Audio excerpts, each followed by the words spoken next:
네, 안녕하세요. 개발자 이월입니다. 우리가 이번 시간에는 관계에 대해서 한번 알아보도록 하겠습니다. 자, 일단 여기 관계의 정의부터 한 관계의 분류까지 한번 설명을 좀 드려볼게요. 네, 위로 올라가서 먼저 관계라고 하는 거는 우리가 앞서서 어떤 엔터티라는 개념에 대해서 배웠었잖아요. 그러면 요 두 개 이상의 엔터티끼리 어떤 논리적으로 연결되어 있는 의미 있는 연관성을 의미를 합니다. 그래서 우리는 이 관계를 가지고 새로운 정보를 도출할 수가 있게 돼요. 자, 잠깐 뭐 여기까지만 내용을 보시면은 아래 학생 엔터티와 학과 엔터티가 있다고 해볼게요.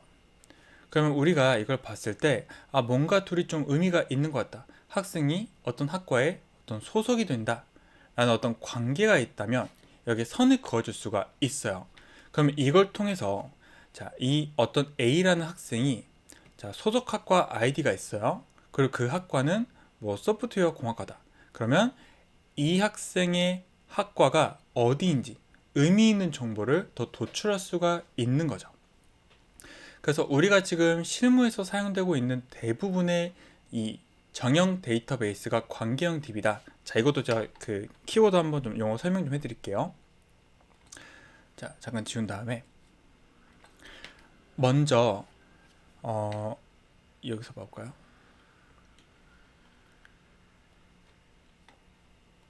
여기는 아니네. 자, 우리가 이제 정형 데이터베이스라고 하는 거는 어떤 형태가 정해져 있는 거예요.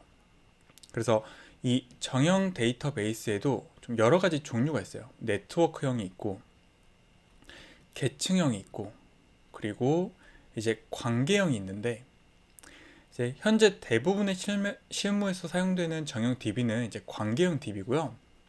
여기 아래 보이는 것처럼 어떤 마치 테이블인 것처럼 행과 열의 구조로 데이터를 저장하고 또 이런 엔터티를 서로 연결함으로써 어떤 관계가 있는지 통해서 데이터의 의미를 파악할 수 있는 것.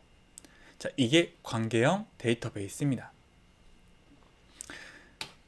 음, 그리고 뭐 예를 들어서 제가 계층형도 하나 좀 예시를 보여드리면 자, 저희가 그 컴퓨터에 레지스트리라는 게 있어요. 그냥 간단하게 여러분들 컴퓨터를 구성하는 데이터를 모아놓은 계층형 데이터베이스예요.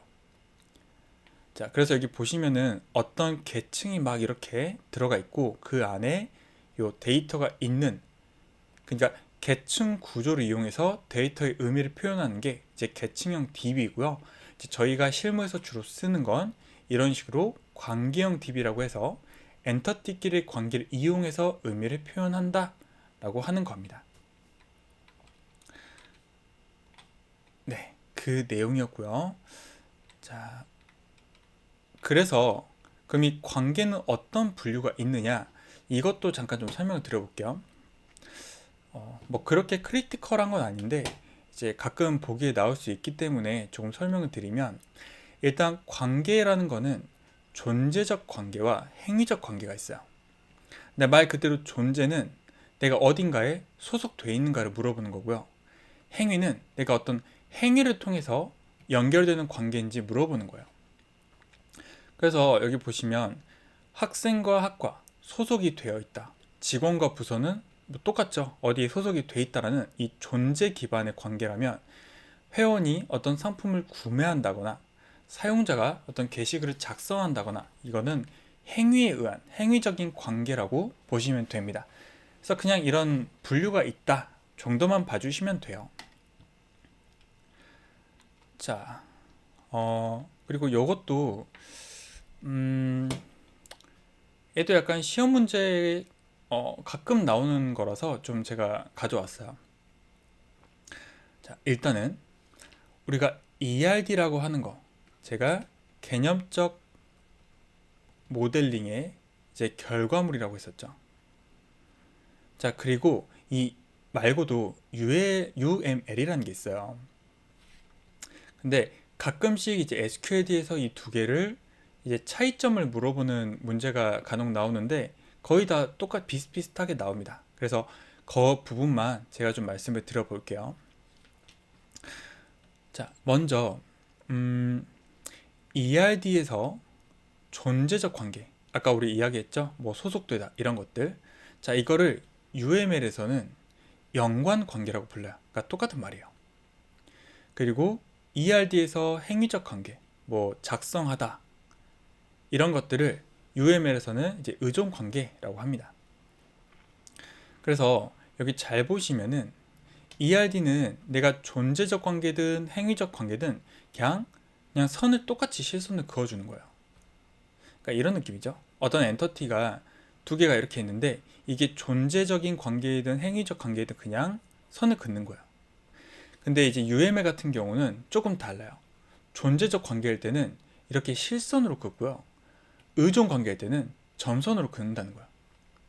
그래서 이걸 가지고 문제를 낼 수가 있겠죠. 뭐 예를 들어서 UML은 존재적 관계, 행위적 관계 모두 실선으로 보인다. 그럼 이제 틀린 말이 되는 거예요. 자, 잠깐 다시 지우고요. 그래서 여기 보시면 ERD는 이런 관계에 상관없이 그냥 선을 긋는다면 UML은 존재일 때는 선, 행위일 때는 이렇게 점선을 긋는다. 자, 이 정도만 좀 기억해 주시면 될 것 같습니다. 제가 그래도 조금 그냥 간단하게 좀 비슷한 가져와 봤는데, 자, 그냥 가볍게만 봐보세요. 이 잘 보면은 이제 UML에서 하는 클래스 다이어그램이라고 합니다. 보통 자바 같은 객체 프로그래밍을 할 때 이제 설계하는, 똑같이 설계를 짤 수 있는 내용인데요. 뭐 잘 보면은 좀 비슷해요. 뭐 얘는 person이라는 클래스에 age라는 어떤 필드가 있고, 그리고 이런 메서드가 있다. 근데 보시면은 그 엔터티도 똑같이 person이라는 엔터티 명이 있고요. 그 안에 속성들이 들어있어요. 근데 이제 이런 기능 같은 거는 좀 없죠. 그래서 뭔가 약간 좀 둘이 비슷하게 되어 있기 때문에 실제로 저희가 이런 자바라는 어떤 객체 지향 프로그래밍 언어랑 요 DB의 엔터티랑 매핑하는 ORM이라는 것도 이제 있긴 합니다. 여러분들이 시험 SQL들을 준비하실 때 여기까지는 사실 모르셔도 돼요. 자, 그래서 그냥 간단하게 UML이라는 게 있고 요런 차이점이 있구나만 좀 간단히 정리해서 가시면 좋을 것 같습니다. 자, 그게 이제 여기 내용이죠. 네, 존재를 연관으로 그리고 행위를 의존으로. ERD는 존재든 행위든 다 실선이고, 자, UML은 존재는 실선, 행위는 점선. 자, 여기는 여기는 의존이라고 좀 바꿔주시면 될 것 같아요. 자, 그럼 넘어가서 이번에는 관계를 표기하고 읽는 방법을 한번 좀 쭉 설명드릴게요. 자, 여기는 조금 중요한 내용이에요. 이거는 전반적으로 여러분들이 시험도 그렇고 실무에서도 꼭 알아야 되는 내용이거든요. 그래서 제가 한번 얘는 좀 설명을 드려보겠습니다. 자, 우리가 이전까지는 이렇게 엔터티에 선을 그어서 관계가 있다 정도까지만 파악을 했다면, 여기다 추가적으로 관계명, 관계 차수, 관계 선택성 개념도 같이 넣어줄 수가 있습니다. 그래서 밑에서 하나씩 설명드릴 거예요. 자, 그리고 이 관계, 그러니까 이 ERD라고 하는 게 이 I 표기법과 바커라는 표기법이 있어요. 그래서 이 두 가지도 같이 설명을 드려 볼 겁니다. 자, 볼게요. 첫 번째, 관계를 표현하는 3요소, 관계명, 관계차수, 선택성. 자, 이런 영어 명칭도 혹시 모르니까 좀 가져가 주시면 좋을 것 같아요. 그래서 관계명은 그냥 이거예요. 이렇게 엔터티 사이에 그 관계를 그냥 써주는 겁니다. 여기 보이는 것처럼 학생과 학과 엔터티가 있으면 소속되다, 소속하다 이런 식으로 관계를 아니죠. 동사로 명시하는 거예요. 자, 그래서 제가 천천히 한번 설명드려 볼게요. 관계명이라고 하는 거는 우리가 현재형의 동사를 써야 됩니다. 그래서 어떤 애매한 표현, 여기 보이는 것처럼 뭐 구매했을 것이다.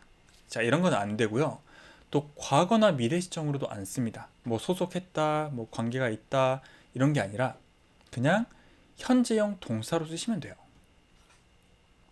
그리고 관계명은요, 이 두 엔터티 간의 연결이기 때문에 이렇게 양방향으로 해석을 할 수가 있어요. 자, 그래서 제가 한번 읽어볼게요. 먼저 학생에서 학과 방향으로 가면은 학생이 학과에 이제 소속이 되어 있겠죠. 그래서 소속된다 라고 표현을 했고요.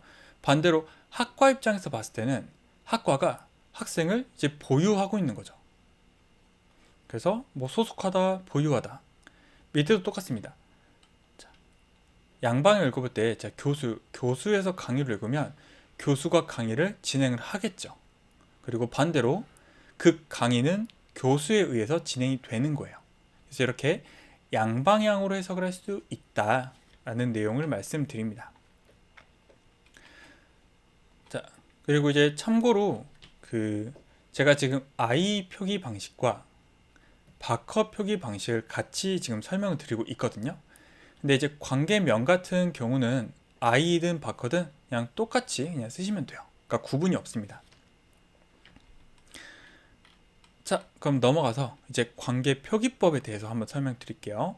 자, 이번에는 관계 차수라고 하는 건데 이 차수라는 거는 뭐냐면 이런 겁니다. 자, 고객이 있고요. 상품이 있고요. 자, 상품이 A, B, C가 있고 고객이 1, 2, 3이 있어요. 근데 1이라는 사람이 상품을 하나만 구매할 필요는 없잖아요. B도 구매할 수 있고 C도 구매할 수도 있어요. 자, 이런 걸 이제 우리가 관계 차수라고 하는데 요 엔터티의 인스턴스가 관계에 얼마나 참여하는가를 물어보는 겁니다. 그걸 우리가 관계 차수라고 하고요. 그래서 내가 만약에 하나의 고객이 하나의 상품만 사야 된다. 그러면 이거를 1대1 관계라고 해요. 근데 하나의 고객이 여러 상품을 구매할 수가 있다. 그러면 1대 다 관계가 되는 거예요. 자, 우리 또 반대로도 봐볼게요. 그러면 하나의 상품은 뭐 재고가 이제 충분하다는 전제하에 여러 고객이 구매할 수도 있겠죠. A라는 상품을 1이 살 수도 있고 2가 살 수도 있잖아요. 그러면 얘는 다 대 다 관계가 되는 거예요. 자, 그랬을 때 요 다라는 표현을 우리가 이제 까치발로 표현을 하게 됩니다. 자, 밑에 내려가 볼게요. 자, 한번 해석을 좀 해보겠습니다. 일단 I 표기 방식이에요. 여기는 조금 표기법이 다르기 때문에 제가 구분을 좀 드릴 거예요. 자, 쉽게 이 하나라는 개념을 그냥 이걸로 해석하시면 돼요. 그러니까 숫자 1로 해석하시면 됩니다. 그리고 이 다라는 관계를 아까 보셨던 까치발 있죠? 까치발로 이해하시면 돼요. 자, 그러면 제가 이거 한번 읽어볼게요. 자, 먼저 이렇게 읽겠습니다. 자, 하나의 학생이, 자, 집중 한번 해주셔야 돼요. 하나의 학생이 하나의 강의를 수강하거나 아니면 여러 강의를 수강할 수 있다. 자, 이렇게 해석이 돼요. 그래서 하나의 학생이 강의를 여러 개 들을 수 있잖아요. 그리고 이제 반대로도 보면은 그 하나의 강의를 한 명만 듣거나 혹은 여러 명이 들을 수 있다. 이렇게 해석이 되는 거예요. 자, 하나 더 해볼까요? 여기도 한번 해볼게요. 이걸 해볼까요? 자, 하나의 교수가 여러 강의를 진행할 수도 있고 하나만 할 수도 있어요. 그리고 반대로 그 강의는 특정 한 명의 교수에 의해서 진행이 되어야 된다. 이렇게 되는 거죠.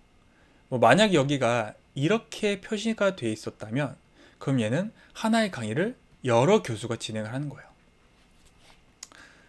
자, 그래서 이렇게 관계 차수를 읽는 방법을 좀 설명을 드렸습니다. 자, 근데 이제 바커에서는 조금 주의하실 점이 바커는 1, 그러니까 요 기호를 안 써요. 자, 그러다 보니까 위에서는 요 1이라는 표현을 썼다면 아래에서는 그냥 안 쓰는 거예요. 그냥 안 써도 하나가 기본적으로 깔리게 되는 거예요. 그래서 해석해 보면 똑같습니다. 하나의 학과가 뭐 여러 교수 아니면 한 명 될 수도 있고, 또 반대로 어떤 교수는 특정 하나의 학과에 소속이 돼야 된다. 이렇게 해석이 되는 겁니다.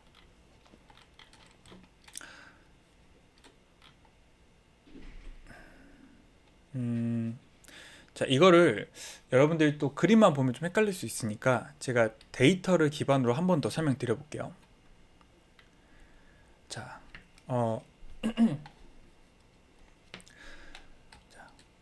지금 이게 잘 보시면 학과 엔터티랑 지금 교수 엔터티가 이렇게 들어있어요. 그리고 둘은 어떤 관계가 있고, 하나의 학과가 여러 교수를 가지거나 하나를 가질 수 있다라고 하잖아요. 그게 이제 우리가 눈으로 봤을 때는 이 선으로도 충분해요. 근데 나중에 실제 이걸 데이터로 표현하려면 그 저희 외래키 개념 있죠. 요 학과 아이디라는 식별자를 뭐 빌려줘야 된다. 이건 제가 나중에 한 번 더 설명드릴 겁니다. 자, 그래서 이런 식으로 표현을 해줘야 데이터 관점에서 이해를 할 수가 있습니다. 자, 근데 잘 보면 학과 아이디 1, 2, 3이 있고요. 이 소속 학과 코드를 보면은 D001이 두 개인 게 있어요. 그러면 한화의 학과가 둘 이상의 교수를 소속할 수 있다. 자, 이게 표현이 되는 거예요. 그리고 여기 보이는 것처럼 뭐 당장에 한 명만 있을 수도 있잖아요. 그래서 경영학과는 한 명의 교수만 있을 수도 있고요. 뭐 나중에 추가될 수도 있겠죠. 혹은 자, 이 독일 언어 문학과 같은 경우에는 네, 여기에도 지금 한 명이 더 들어가 있죠. 그래서 하나이거나 여럿이라는 표현이 되는 거고요. 자, 반대로 읽어볼게요. 하나의 교수가 특정 학과에 의해 소속돼야 된다는 거. 이거는 뭔 말이냐면 여기에 지금 각 교수마다 학과 코드가 이제 하나씩만 들어있잖아요. 그래서 하나의 교수는 특정 소속 코드에 들어가야 된다라는 말이고요. 만약에 여기서 이쪽도 꺽쇠가 있다는 말은 이렇게 되겠죠. 콤마하고 뭐 D0053 이렇게 처리가 되는 거예요. 자, 그래서 뭐 여기까지는 좀 헷갈리시면 지금 당장은 그냥 데이터 관점에서 이렇게 표현이 되는구나 정도만 이해하시면 될 것 같습니다. 자, 그래서 I와 바커 표기법의 차이, 관계 차수의 차이 잘 기억해 주시고 넘어갈게요. 1대1도 하나만 볼까요? 자, 이것도 우리가 이제 1대1 관계라고 하는 거는 뭐 예를 들어서 학생 엔터티의 이 아이디랑 학생 세부 정보에 있는 요 학생 아이디가 자, 둘이 1대1이라는 거는 요 S001이라는 학생이 여기에 추가적으로 데이터가 들어갈 수 없다는 거예요. 그쵸? 1대1이니까요. 자, 그리고 얘를 이제 그림으로 표현을 하게 되면은 요 I 표기 방식은 요 1을 기호로 쓴다고 했죠. 그래서 하나의 학생이 하나의 학생 세부 정보에 이제 뭐 등록을 할 수가 있다. 또 그 하나의 학생의 정보는 특정 하나의 학생에 의해서 작성이 돼야 된다. 이렇게 해석을 할 수가 있습니다. 바커 표기법은 1이라는 기호를 안 쓴다 라고 했습니다. 자, 그리고 이제 관계 표기법 선택성 한번 설명드릴게요. 자, 우리가 차수 같은 경우는 이제 얼마나 참여하느냐를 물어봤다면 관계 선택성, 옵셔널리티는 이제 반드시 참여해야 되는가를 물어봅니다. 그래서 반드시 참여하면은 필수 참여이고요. 아니면 이제 선택 참여라고 하시면 되고요. 자, 이것도 얘도 I 표기랑 바커 표기랑 조금 달라요. 그래서 얘도 조금 주의를 하셔야 되는데 일단 I 표기법부터 보면 얘는 선택 관계라는 거를 마치 0 기호처럼 표시하게 됩니다. 그래서 자, 지금 여기 뭐가 추가가 됐죠? 제가 추가된 상태로 한번 읽어볼게요. 자, 하나의 학생이 여러 수강을 할 수도 있고요. 하나만 수강할 수도 있고요. 혹은 안 할 수도 있다라는 거예요. 안 할 수도 있다. 그러니까 이런 말이죠. 학생 A, B, C가 있어요. 근데 A는 뭐 강의는 1, 2, 3 있다고 할까요? 그래서 1은 뭐 회계학, 2는 데이터 분석, 3은 개발 이렇게 있다고 할게요. 그러면 A라는 학생이 회계를 들을 수도 있고요. 또 동시에 데이터 수업을 들을 수도 있겠죠. 그리고 B라는 학생은 뭐 개발만 들을 수도 있고. 자, 근데 요 C라는 학생이 아직 여기 데이터에 없을 수도 있잖아요. 그래서 얘가 아직 여기에 참여하지 않았을 수도 있기 때문에, 그러니까 필수가 아니기 때문에 이때는 요 0이라는 기호를 표시해 줍니다. 자, 근데 반면 이렇게 다시 수강에서 학생 쪽으로 보면 얘는 1만 들어있잖아요. 이건 무슨 말이냐면 어떤 수강이 정보는 반드시 특정 하나의 학생에 의해서 처리가 돼야 된다라는 거예요.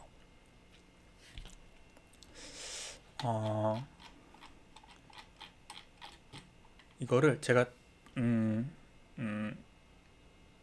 이걸로 한번 보여드릴게요. 자, 고객이 있어요. 그리고 어떤 문의라는 게시판이 있어요. 그리고 저는 이 하나의 고객이 여러 문의를 남길 수도 있고 하나만 남길 수도 있고 혹은 안 남길 수도 있겠죠. 뭐 우리가 무조건 회원가입한다고 해서 막 문의 남길 필요는 없잖아요. 그리고 그 특정 문의는 특정 고객에 의해서 이루어지는 게 아니라 제가 여기다가 요 0을 추가했다고 가정을 해볼게요.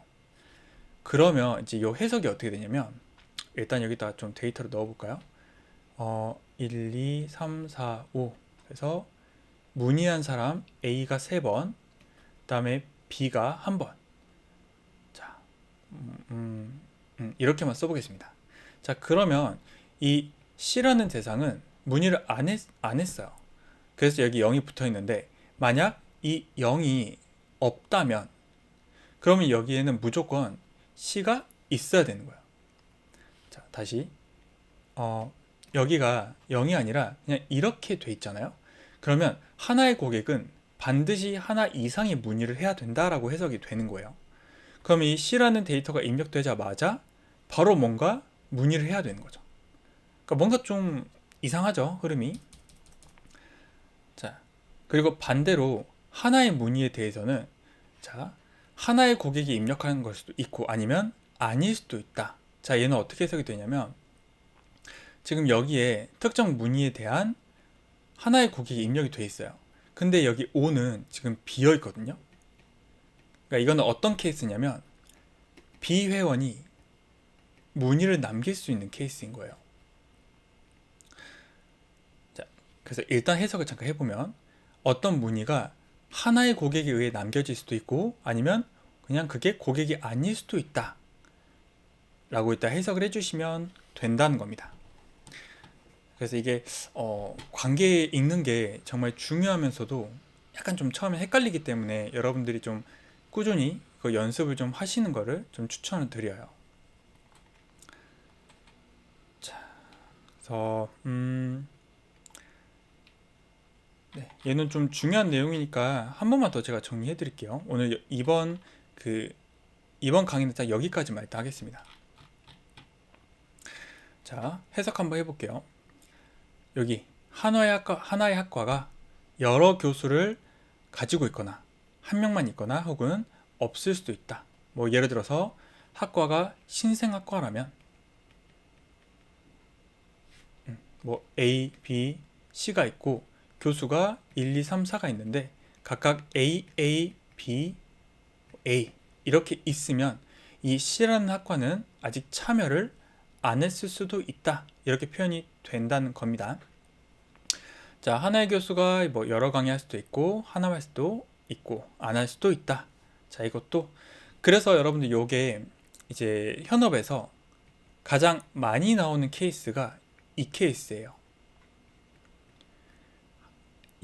요 케이스 해가지고 하나의 대상이 뭐 여러, 하나 아니면 없는 거 이게 가장 많은 케이스입니다.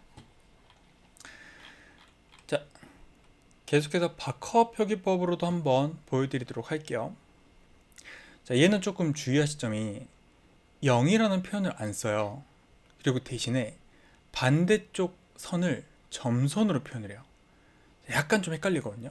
지금 여기 잘 보면 학생과 수강이 이쪽에는 지금 점선으로 되어 있고 여기 지금 쭉 그어져 있잖아요. 이 말이 I 표기법에서는 아까 봤었던 요 기호랑 똑같은 의미예요.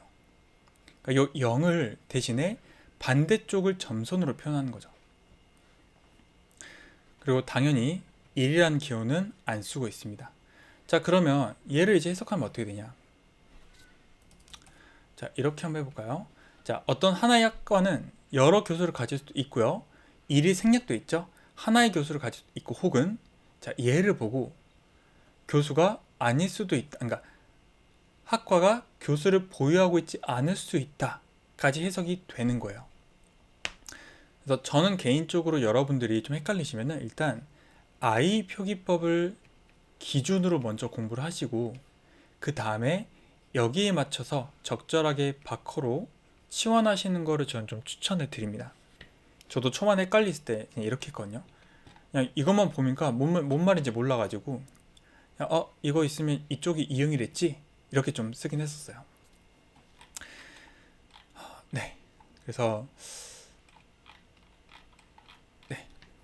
자, 정리를 하면 우리가 지금 관계라는 거를 배우고 있고, 관계라는 건 두 엔터티 사이에 자, 논리적인 연결이 된다. 그리고 이걸 통해서 우리가 새로운 데이터 정보를 조합할 수 있다 라고 했고요. 자, 여기에 끝나지 않고 어떤 관계명과 차수와 선택성 이라는 옵션을 추가로 줄 수가 있어서 더 많은 정보를 여기서 표현할 수 있다라고 했습니다. 그래서 하나의 대상이 여러 개를 할 수 있다, 이런 걸 읽을 수 있다고 했고요. 얘는 중요한 이유가 시험도 당연히 시험이지만 실무에서도 이런 모델링 표시를 많이 쓰고 있기 때문에 여러분들이 꾸준히 학습을 해서 좀 내재화가 됐으면 좋겠습니다.